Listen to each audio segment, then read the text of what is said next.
first lecture on eigenvalues and eigenvectors. And that's a big subject that will take up most of the rest of the course. Again, matrices are square, and we're looking now for some special numbers, the eigenvalues, and some special vectors, the eigenvectors. And so this lecture is mostly about what are these numbers, and then the other lectures are how do we use them? Why do we want them? Okay, so what's an eigenvector? Maybe I'll start with eigenvector. What's an eigenvector? So I have a matrix A. Okay. What does a matrix do? It acts on vectors. It multiplies vectors x. So the way that matrix A acts is in goes a vector x and out comes a vector ax. It's like a function. With a function in calculus, in goes a number x, out comes f of x. Here in linear algebra, we're up in more dimensions. In goes a vector x, out comes a vector ax. And the vectors I'm specially interested in are the ones that come out in the same direction that they went in. That won't be typical. Most vectors, ax is in points in some different direction. But there are certain vectors where ax comes out parallel to x. And those are the eigenvectors. So ax parallel to x.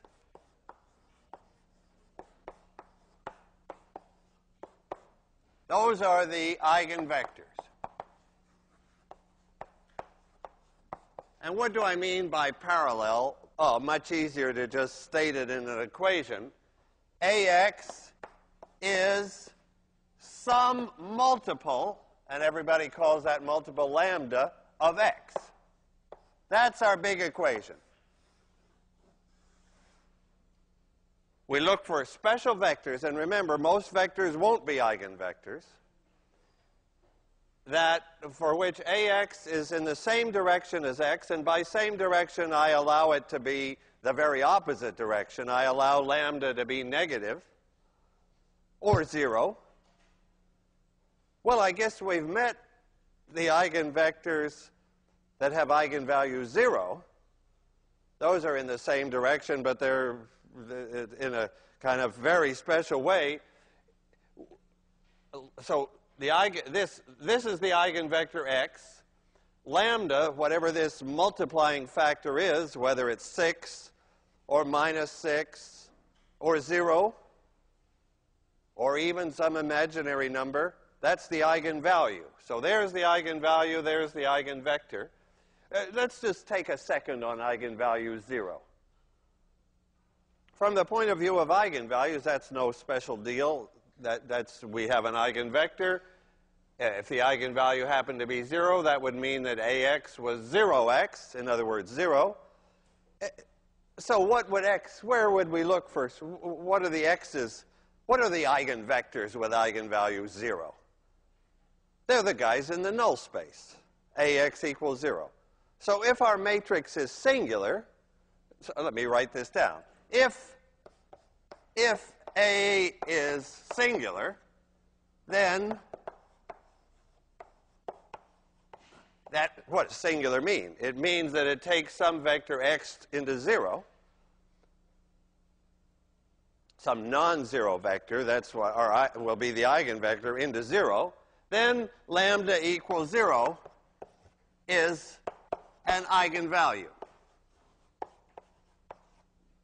But we're interested in all eigenvalues now. Lambda equals 0 is not like so special anymore.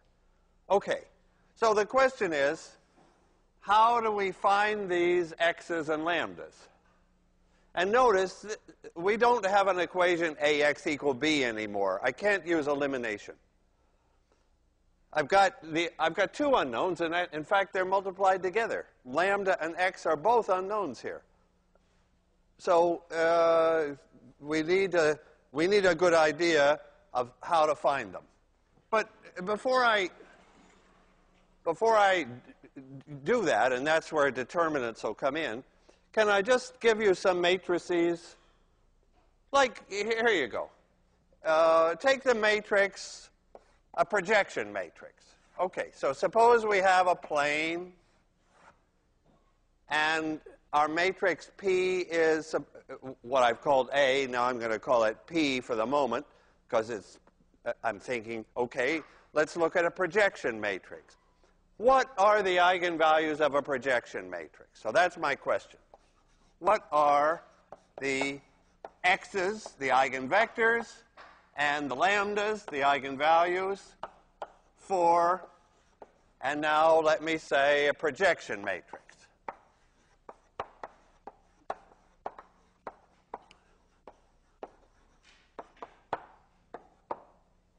My point is that before we get into determinants and formulas and all that stuff, let's take some matrices where we know what they do. We know that if we take a vector B, what this matrix does is it projects it down to PB. So is B an eigenvector in that picture? Is that vector B an eigenvector? No. Not, so B is not an eigenvector because PB, its projection, is in a different direction. So now tell me, what vectors are eigenvectors of P? What vectors do get projected in the same direction that they start? So answer. Tell me some x's. In this picture, where could I start with a vector B or x, do its projection, and end up in the same direction? Well, that would happen if the vector was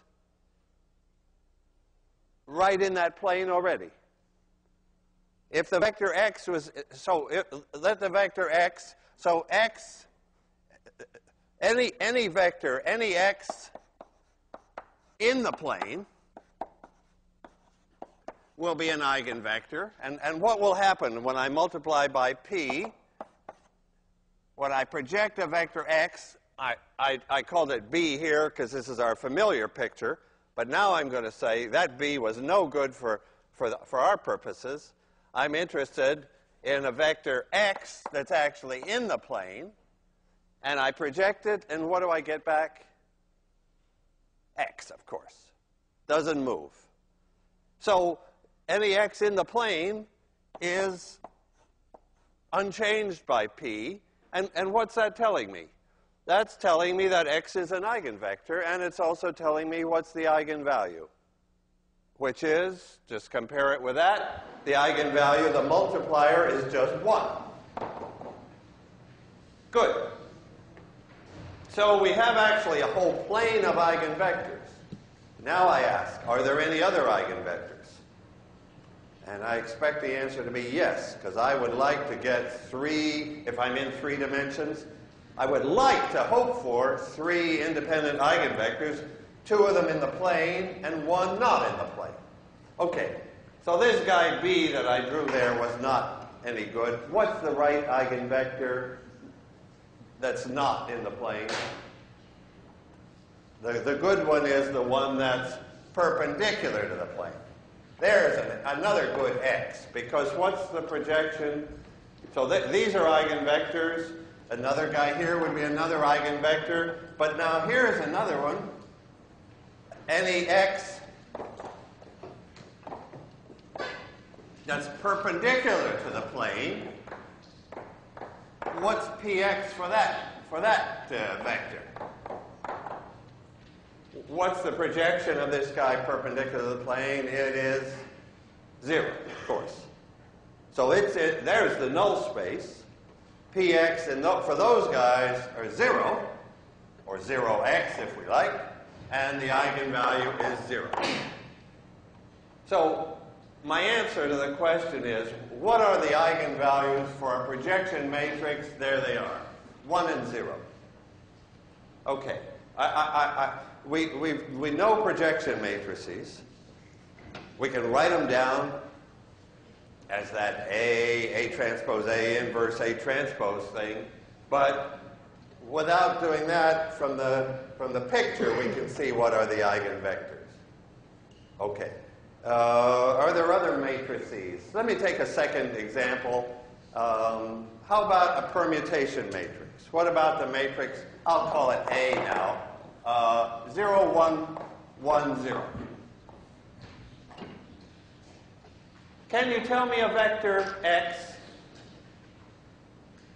See, we'll have a system soon enough. So I would like to just do these couple of examples just to see the picture before we let it all go into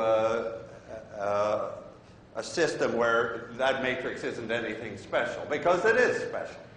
And so what vector could I multiply by and end up in the same direction? Can you spot an eigenvector for this guy? That's a matrix that permutes x1 and x2, right? It switches the two components of x. How could the vector with its x2, x1, with permuted, turn out to be a multiple of x1, x2, the vector we start with? Can you tell me an eigenvector here for this guy? X equal. Actually, can you tell me one vector that has eigenvalue 1? So what vector would have eigenvalue 1? So that if I permute it, it doesn't change. That could be 1, 1. Thanks. 1, 1. Okay, take that vector 1, 1. That will be an eigenvector because if I do AX, I get 1, 1. So the eigenvalue is 1. Great. That's one eigenvalue. But I have here a 2 by 2 matrix, and I figure there's going to be a second eigenvalue and eigenvector. Now, what about that? What's a vector? Okay, maybe we can just guess it. A vector that actually this one that I'm thinking of is going to be a vector that has eigenvalue -1. That's going to be my other eigenvalue for this matrix. Notice a nice positive or not negative matrix, but an eigenvalue is going to come out negative. And can you spot the x that will work for that? So I want a vector when I multiply by A, which reverses the two components. I want the thing to come out minus the original. So what shall I send in that case? If I send in -1, 1, then when I apply A, I do that multiplication and I get 1, -1. So it reverse sign. So AX is minus x. Lambda is -1. AX. So AX was x there, and AX is minus x here. Can I just mention, jump ahead and point out a special little fact about eigenvalues. N by n matrices will have n eigenvalues. And it's not let's suppose n is 3 or 4 or more. It's not so easy to find them. We'd have a 3rd degree or a 4th degree or an nth degree equation. But here's one nice fact. There's one pleasant fact.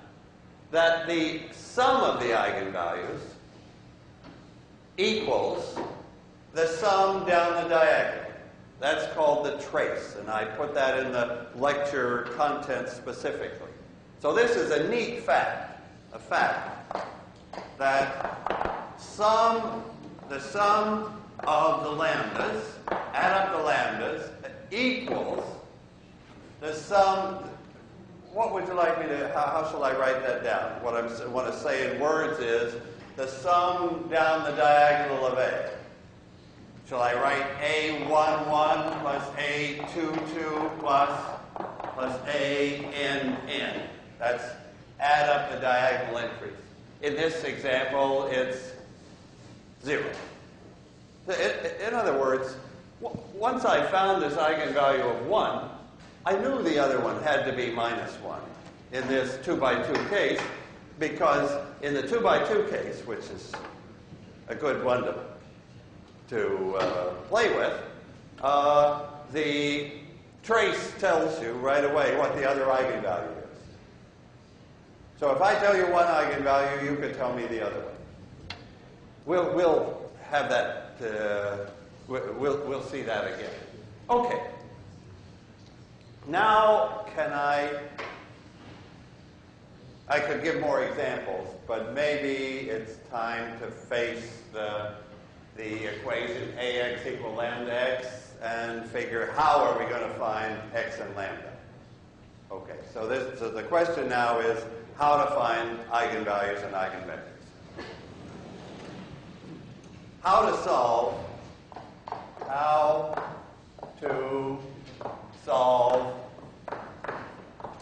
ax equal lambda x when we've got two unknowns both in the equation. Okay, here's the trick. Simple idea. Bring this onto the same side. Rewrite. Bring this over as a minus lambda times the identity x equals 0, right? I have ax minus lambda x. So I brought that over and I've got 0 left on the right-hand side. Okay. I don't know lambda and I don't know x, but I do know something here. What I know is if I'm going to be able to solve this thing for some x that's not the 0 vector, that's a useless eigenvector, doesn't count. What I know now is that this matrix must be what? If I'm going to be if there is an x, I don't care if right now I don't know what it is. I'm going to find lambda first, actually. But if there is an x, it tells me that this matrix, this special combination, which is like the matrix A with lambda shifted by lambda I, that it has to be singular. This matrix must be singular, otherwise the only x would be the 0x and 0 interest. Okay, so this is singular. And what do I now know about singular matrices? Their determinant is 0. So from the fact that that has to be singular, I know that the determinant of A minus lambda I has to be 0. And that, now I've got x out of it. I've got an equation for lambda. The key equation. It's called the characteristic equation, or the eigenvalue equation. And that, in other words, I'm now in a position to find lambda first. So this is the idea will be to find lambda first. And actually, I won't find one lambda. I'll find n different lambdas. Well, n lambdas, maybe not n different ones. A lambda could be repeated. A repeated lambda is the source of all trouble in 1806. So let's hope for the moment that they're not repeated. They were different, right? 1 and minus 1 in that for that permutation. Okay. So, and after I found this lambda, can I just look ahead? How am I going to find x? After I have found this lambda, the lambda being this one of the numbers that makes this matrix singular, then of course finding x is just by elimination, right? It's just, now I've got a singular matrix, I'm looking for the null space. We're experts at finding the null space. You know, you do elimination, you identify the pivot columns and so on, and give values to the free variables. Probably there will only be one free variable. We'll give it the value 1, like there, and we find the other variable. Okay, so finding x second will be a doable job. Let's look at the first job of finding lambda. Okay, can I take another example? And let's work that one out. Okay, so let me take the example, say, let me make it easy. 3, 3, 1, and 1.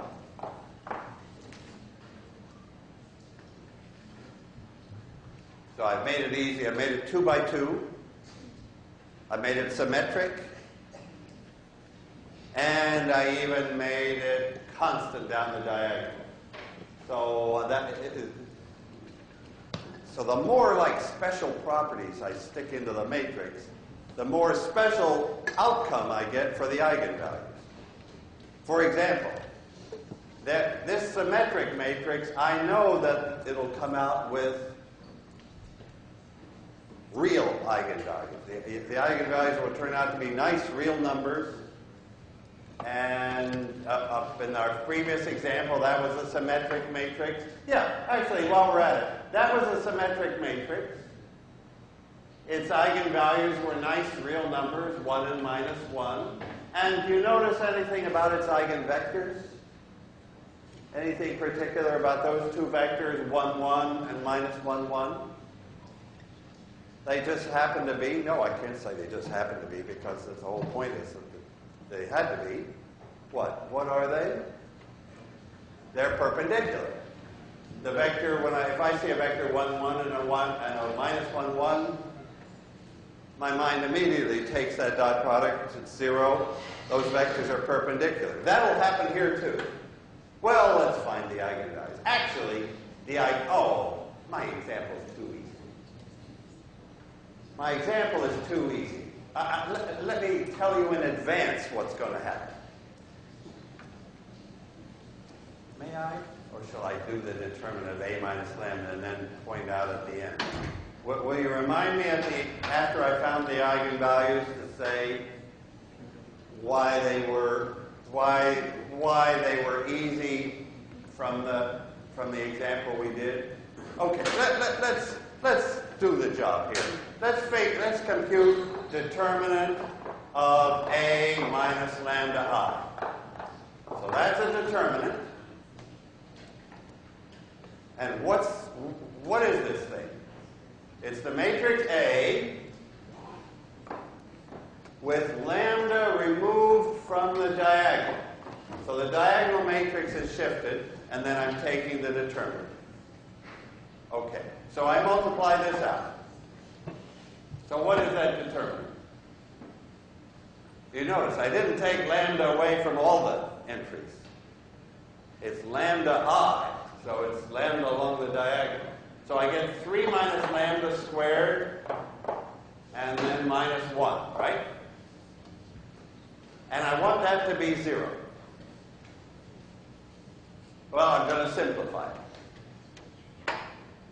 And what will I get? So if I multiply this out, I get lambda squared minus 6 lambda plus what? Plus 8.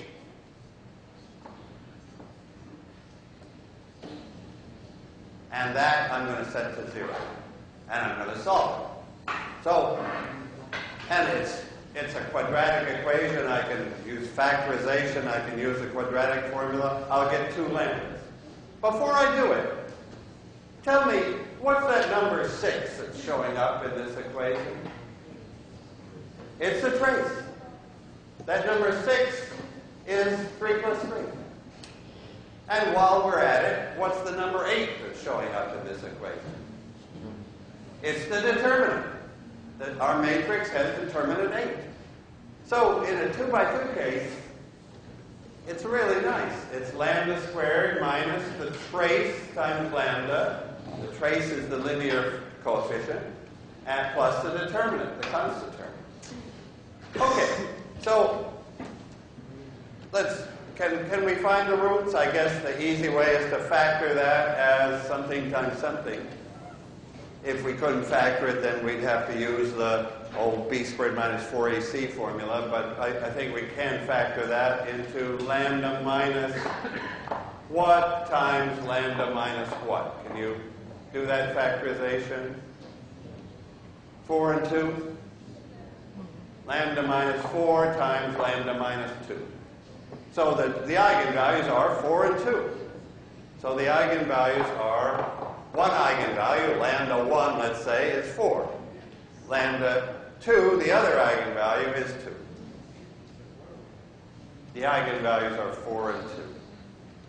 And then I can go for the eigenvectors. You see, I got the eigenvalues first. 4 and 2. Now for the eigenvectors. So what are the eigenvectors?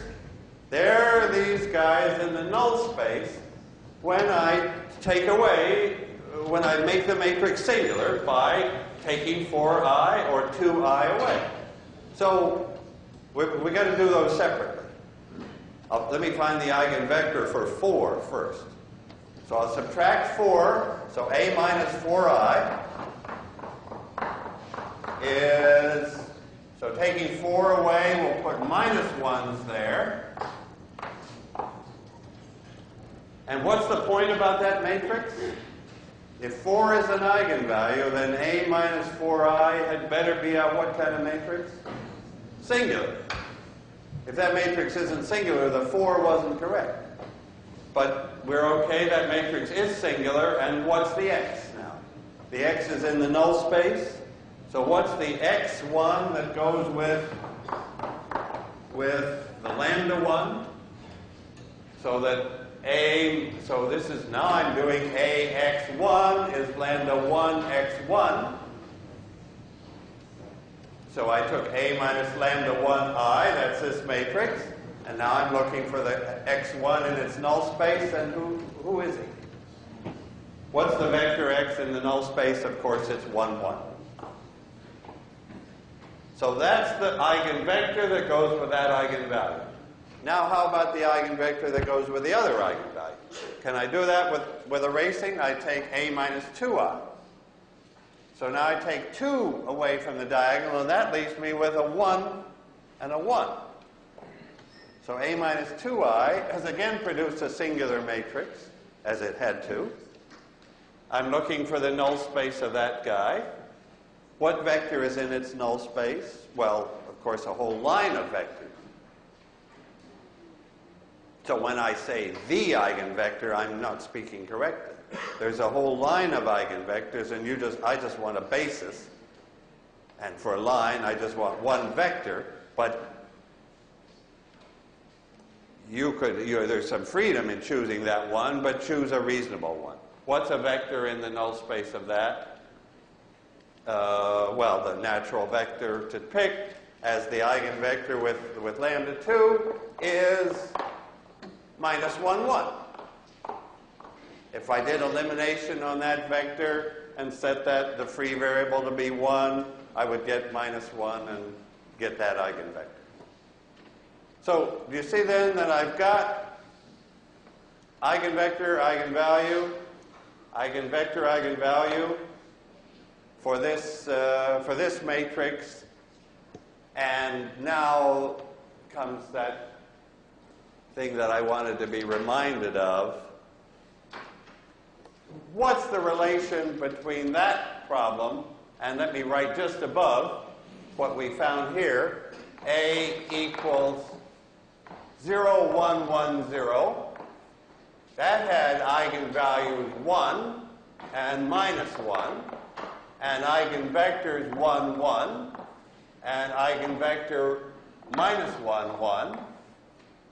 And what do you notice? How is this matrix related to that matrix? How are those two matrices related?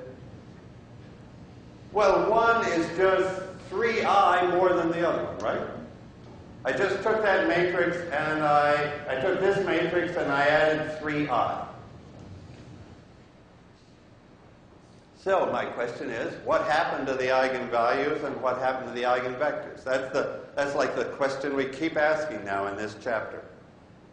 If I do something to the matrix, what happens or I know something about the matrix, what's the conclusion for its eigenvectors and eigenvalues? Because those eigenvalues and eigenvectors are going to tell us important information about the matrix. And here, what are we seeing? What's happening to these eigenvalues, 1 and minus 1, when I add 3i? It just added 3 to the eigenvalues. I got 4 and 2. 3 more than 1 and minus 1. What happened to the eigenvectors? Nothing at all. 1, 1 is, and 1 and minus 1, 1 are still the eigenvectors. In other words, simple but useful observation. If I add 3i to a matrix, its eigenvectors don't change, and its eigenvalues are 3 bigger. Let's just see why. Let me keep all this on the same board.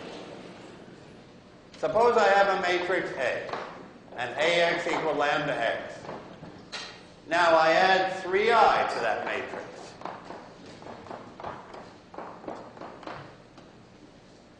Do you see what the eigenvalues and eigenvectors are going to, or how they're coming out?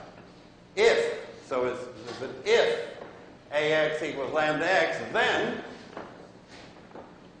this other new matrix, I just have an AX, which is lambda x, and I have a 3x from the 3x.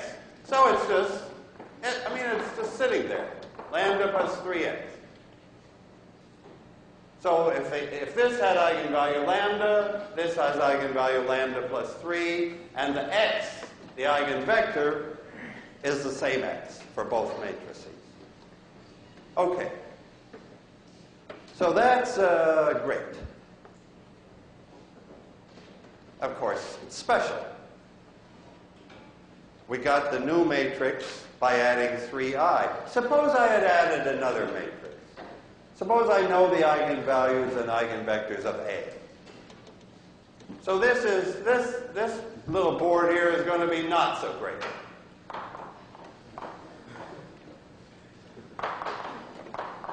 Suppose I have a matrix A, and it has an eigenvector x with an eigenvalue lambda.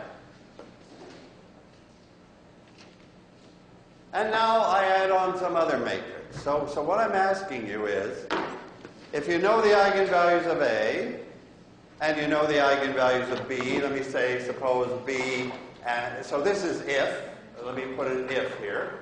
If AX equals lambda x, fine, and B has eigenvalues, what shall we call them? Alpha 1 and alpha, say alpha. I'll use alpha for the eigenvalues of B for no good reason. You see what I'm going to ask is, how about A plus B? Let me give you what you might think first. Okay, if AX equals lambda x, and if B has an eigenvalue alpha, then am I allowed to say, what's the matter with this argument? It's wrong. What I'm going to write up is wrong. I'm going to say Bx is alpha x, add those up, and you get A plus Bx equals lambda plus alpha x. So you would think that if you knew the eigenvalues of A and you knew the eigenvalues of B, then if you added, you would know the eigenvalues of A plus B. But that's false. A plus B, well, when B was 3i, that worked great. But this is not so great. And what's the matter with that argument there? We have no reason to believe that x is also an eigenvector of B. B has some eigenvalues, but it's got some different eigenvectors. Normally, it's a different matrix. I don't know anything special. If I don't know anything special, then as far as I know, it's got some different eigenvector y, and when I add, I get just rubbish.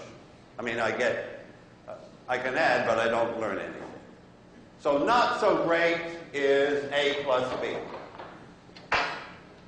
Or A times B.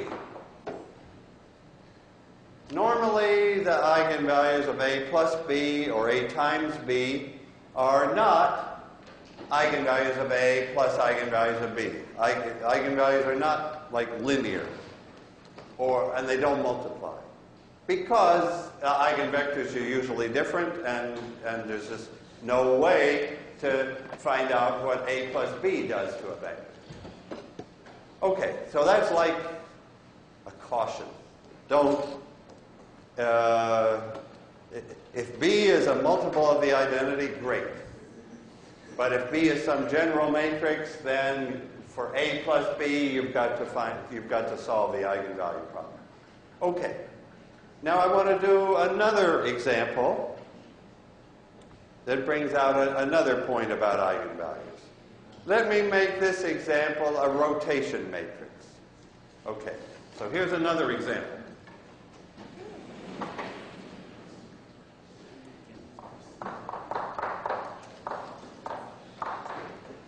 So a rotate, I better call it Q. I often use Q for rotations, because those are the very special, very important examples of orthogonal matrices. Let me make it a 90-degree rotation. So that my matrix is going to be the one that rotates every vector by 90 degrees. So do you remember that matrix? It's the cosine of 90 degrees, which is 0, the sine of 90 degrees, which is 1, minus the sine of 90, the cosine of 90.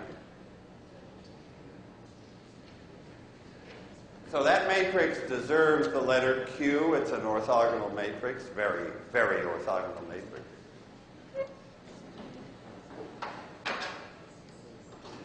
Now I'm interested in its eigenvalues and eigenvectors. 2 by 2, it can't be that tough. We know that the eigenvalues add to 0. Actually, we know something already here. What's the sum of the two eigenvalues?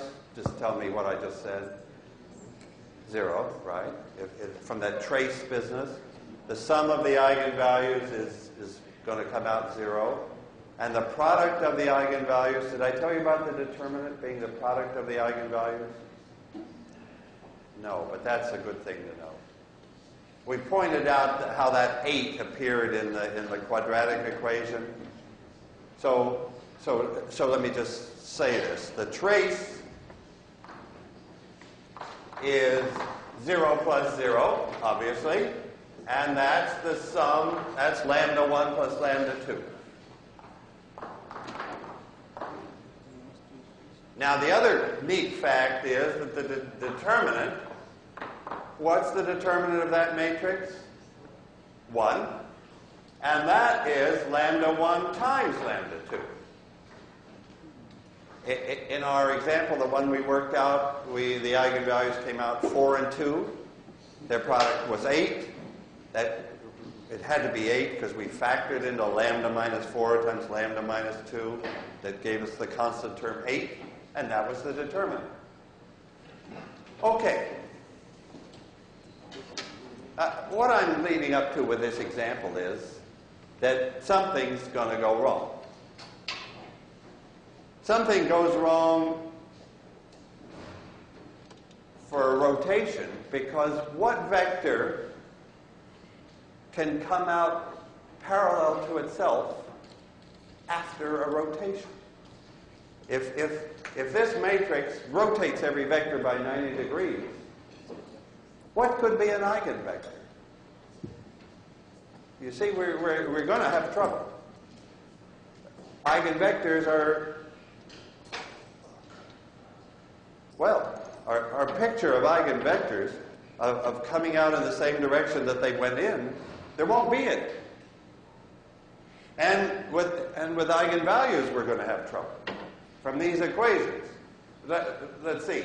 Why am I expecting trouble? The first equation says that the eigenvalues add to 0. So there's a plus and a minus. But then the second equation says that the product is plus 1. We're in trouble. But there's a way out. So let's do the usual stuff. Look at determinant of q minus lambda I. So I'll just follow the rules, take the determinant, subtract lambda from the diagonal, where I had zeros.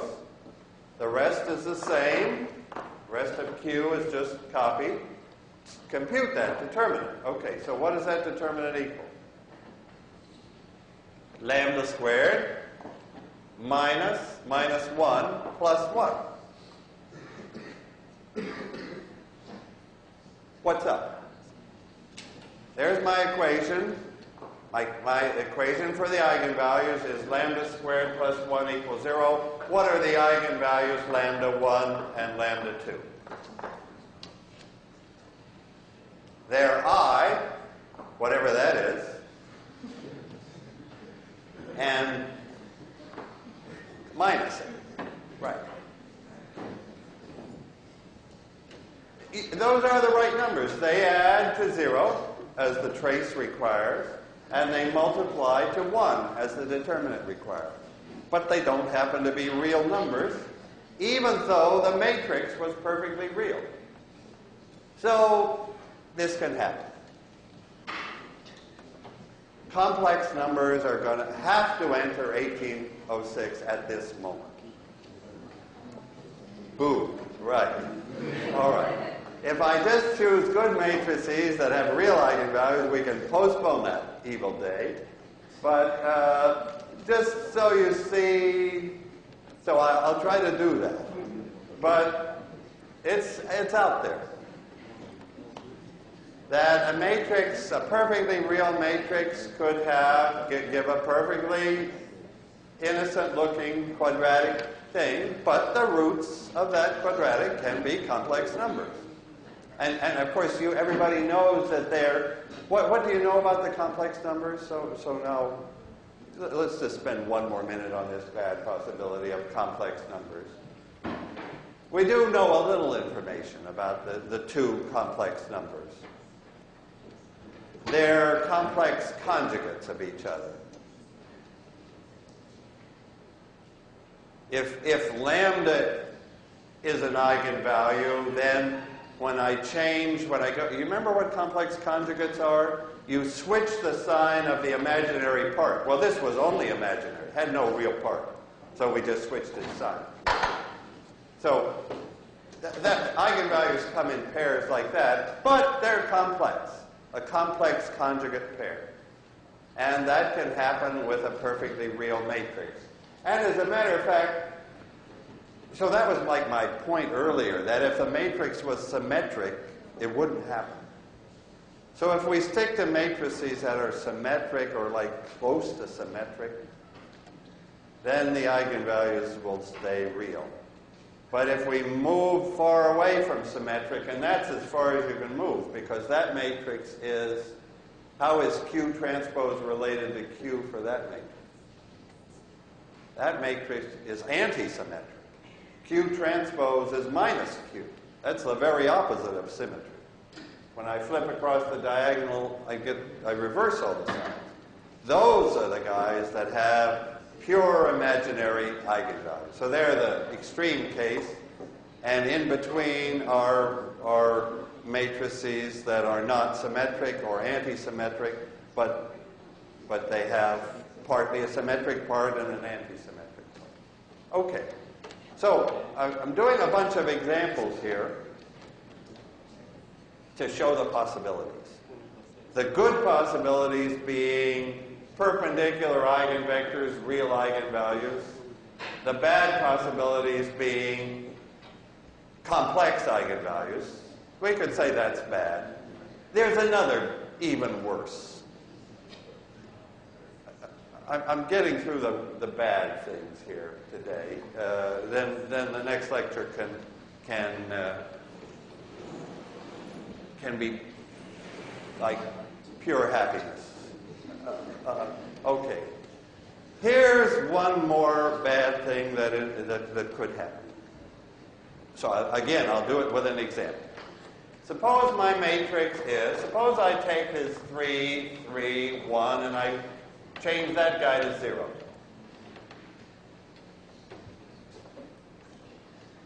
What are the eigenvalues of that matrix?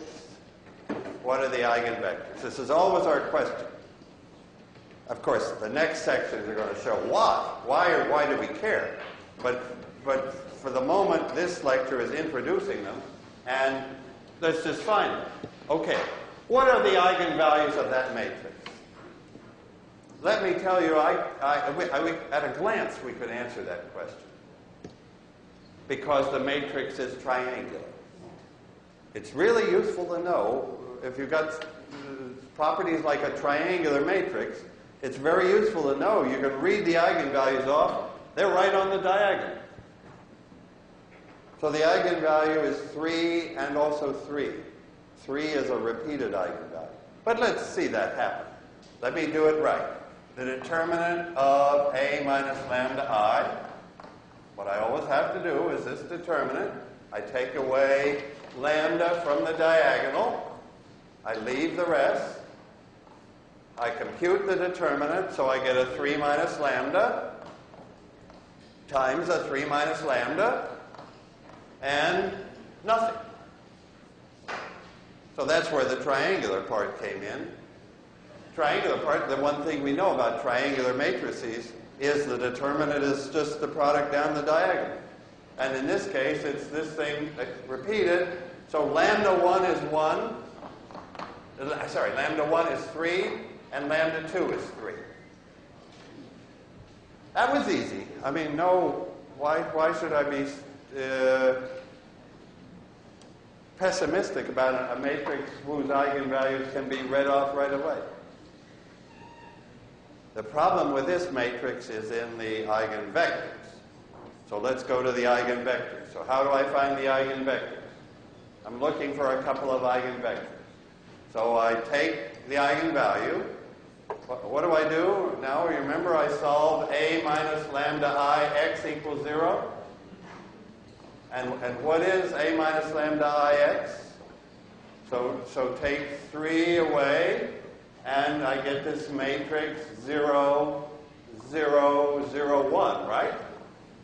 Times x is supposed to give me 0, right? That's my big equation for x. Now I'm looking for x, the eigenvector. So I took A minus lambda ix, and what kind of a matrix am I supposed to have here? Singular, right? It's supposed to be singular. And then it's got some vectors, which it is. So it's got some vector x in the null space. And give me a basis for the null space for that guy. Tell me what's a vector x in the null space. So that'll be the eigenvector that goes with lambda 1 equals 3. The eigenvector is, so what's in the null space? 1, 0, is it? Great. Now, what's the other eigenvector? What's the eigenvector that goes with lambda 2? Well, lambda 2 is 3 again. So I get the same thing again. Give me another vector. I want it to be independent. If I'm going to write down an x2, I'm never going to let it be dependent on x1. I'm looking for independent eigenvectors, and what's the conclusion? There isn't one. This is a degenerate matrix. It's only got one line of eigenvectors instead of two. This possibility of a repeated eigenvalue opens this further possibility of a shortage of eigenvectors. And so there's no second independent eigenvector, x2. So it's a matrix, it's a 2 by 2 matrix, but with only one independent eigenvector. So that will be, those are matrices where eigenvectors don't give the complete story. Okay, my lecture on Monday will give the complete story for all the other matrices. Thanks, have a good weekend. A real New England weekend.